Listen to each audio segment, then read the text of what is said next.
नमस्कार, मैं पीयूष और आप देख रहे हैं रब्जी लाइव। आज हम बात करेंगे बांग्लादेश की। बांग्लादेश में जो भी स्थितियां बनी हैं उसके ऊपर। बांग्लादेश में लगातार हिंसक झड़प हो रही है, आंदोलन हो रहे हैं। आखिर ये आंदोलन क्या है, क्यों लोग सड़कों पर उतर आए हैं, इसके बारे में जानेंगे। आखिर क्या मसला है कि युवा लोग, जो भी युवा हैं बांग्लादेश के, छात्र हैं, वो सब लोग सड़कों पर आ गए हैं। मामला रिजर्वेशन का है। जी हाँ, आरक्षण। आरक्षण मतलब कोटा। अब ये जो कोटा है उसके अगेंस्ट में लोग आए हैं। सबसे बड़ी बात जो समझने वाली होती है, इंडिया में ज़्यादातर जो आंदोलन होते हैं, ज़्यादातर जो सड़कों पे आंदोलन होता है, वो आप देखते होंगे कि वो प्रो होता है कि हमें कोटा मिले, हमें रिजर्वेशन मिले, हमें इसका फ़ायदा मिले, हमारा परसेंटेज बढ़े। लेकिन बांग्लादेश में ठीक उलट, कोटा और रिजर्वेशन को हटाने के लिए, ख़त्म करने के लिए ये आंदोलन चल रहा है, जिसमें कि बच्चे, छात्र, युवा लोग सड़कों पर उतर आए हैं। लगभग 8 से 10 दिनों से ये सारी चीज़ें चल रही है। लगभग शटडाउन है बांग्लादेश में और स्थिति बहुत भयावह हो गई है। 108 लोगों के आसपास के मारे जाने की अभी तक खबर आ चुकी है। अब सवाल है कि ये क्यों हुआ। इसको अगर आप समझेंगे तो आपको थोड़ा अतीत में जाना पड़ेगा, यानी बांग्लादेश के इतिहास में आपको जाना पड़ेगा। हमको सबको पता है कि 1971 में बांग्लादेश जो है वो अस्तित्व में आया और पाकिस्तान से आज़ाद होकर एक आज़ाद मुल्क बना। अब इसमें 1971 में जब शेख मुजीबुर रहमान इस देश के प्रधानमंत्री, राष्ट्रपति के तौर पर जब उन्होंने सत्ता संभाली, तो उन्होंने एक बात सामने से रखी और लोगों को यह बताया कि उनका रोल सबसे ज़्यादा इम्पॉर्टेंट है। जिन्होंने इस देश को बनाने में और इस देश की जो क्रांति में जिन्होंने अहम रोल अदा किया है, उनका रोल सबसे इम्पॉर्टेंट है। तो उनको भी या उनके बच्चों को एक स्पेशल स्टेटस मिलना चाहिए। स्पेशल स्टेटस इसलिए कि सरकारी जो भी नौकरियां हैं, जो ओहदे हैं, उनमें कुछ न कुछ प्राथमिकता दी जाए। इसी प्राथमिकता को लेकर एक नया कानून बना और उस कानून को के अंदर 30% कोटा अर्थात रिजर्वेशन का प्रावधान लाया गया।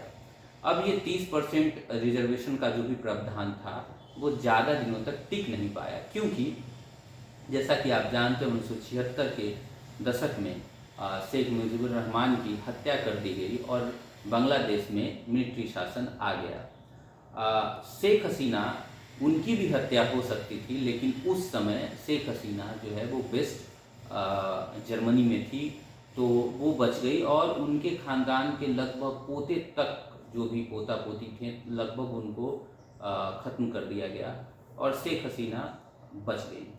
अब इसके बाद 20 सालों तक निरंतर मिलिट्री सरकार थी, चली और उन्होंने इस कोटा जो था, रिजर्वेशन सिस्टम जो था, जो फ्रीडम फाइटर के बच्चों या बच्चों को दिया जाता था, उनको ख़त्म कर दिया गया, ऑब्लिश कर दिया गया। 1996 में वापस से डेमोक्रेसी बांग्लादेश में आई और शेख हसीना जो है वो राष्ट्र प्रमुख बनी। उन्होंने आते के साथ, सत्ता में आते के साथ, उन्होंने वापस से इस रिजर्वेशन सिस्टम को लेके आई और उन्होंने यह तय किया कि जो भी फ्रीडम फाइटर रहे हैं, जिन्होंने बांग्लादेश बनाने में अपनी लड़ाई लड़ी है, अपनी जानों की आहुति दी है, उनके बच्चों को उचित जो है सम्मान दिया जाए और उनको नौकरियों में रिजर्वेशन का प्रावधान किया जाए।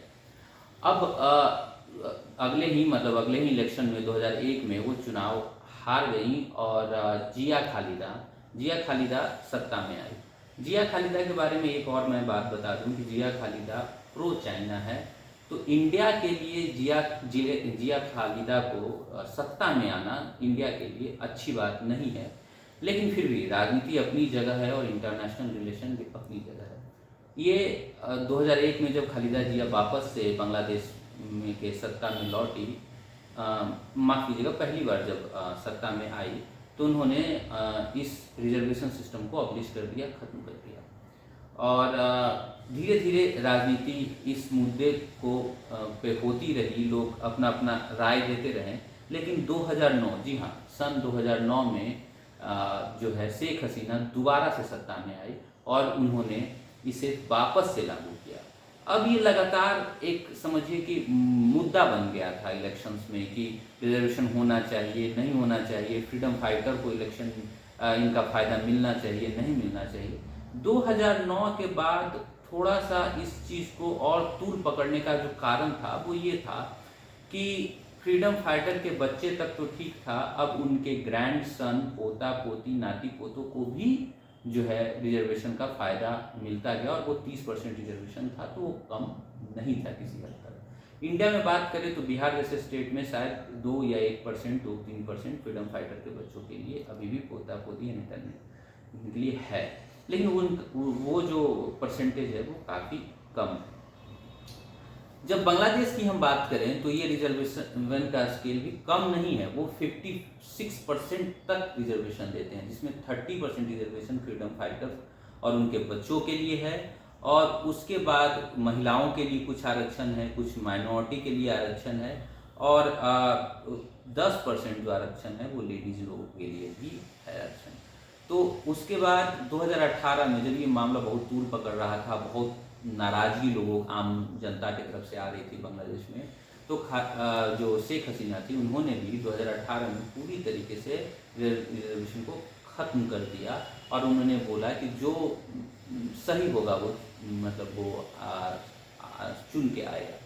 लेकिन अब परेशानी ये हुई कि जो भी नाती पोते थे, जो भी चिल्ड्रन थे, जो भी बच्चे थे फ्रीडम फाइटर के, वो हाई कोर्ट चले गए और हाई कोर्ट में उन्होंने केस किया। हाई कोर्ट में जिरह के बाद इसी 5 जून को ये फैसला आया कि नहीं, रिजर्वेशन रहना चाहिए और उनको वो फायदे मिलने चाहिए। उसके बाद से ये जो है आंदोलन वो तूल पकड़ लिया और चीज़ें वॉश से वॉस्ट हो गई।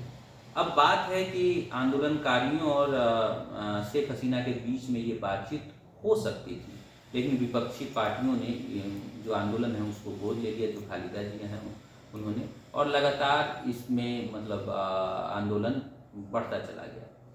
अब एक चीज़ जो मुझे लगता है पर्सनली कि शेख हसीना की तरफ से कुछ गलती हुई, उसमें से एक गलती जो सबसे बड़ी थी, उन्होंने अपने भाषण में, हो सकता है कभी कभी एग्रेसिव हो जाते हैं पॉलिटिकल लोग भी, तो एग्रेशन में आकर उन्होंने एक बात कह दिया कि ये जो हैं वो राजकर्ष हैं। राजकर्ष वो लोग हैं, होते हैं, उनको कहते हैं बांग्लादेश में, जो लोग पाकिस्तान जब बांग्लादेश को प्रताड़ित कर रहा था, वहाँ के लोगों को प्रताड़ित कर रहा था, वहाँ के सेना के लोग, मिलिट्री के लोग यहाँ के बच्चियों को, यहाँ की बेटियों को का इज्जत लूट रहे थे, रेप कर रहे थे, वो उन सभी को रजाकर्ष कहते थे, मत कीजिएगा, तो उनको कहते थे।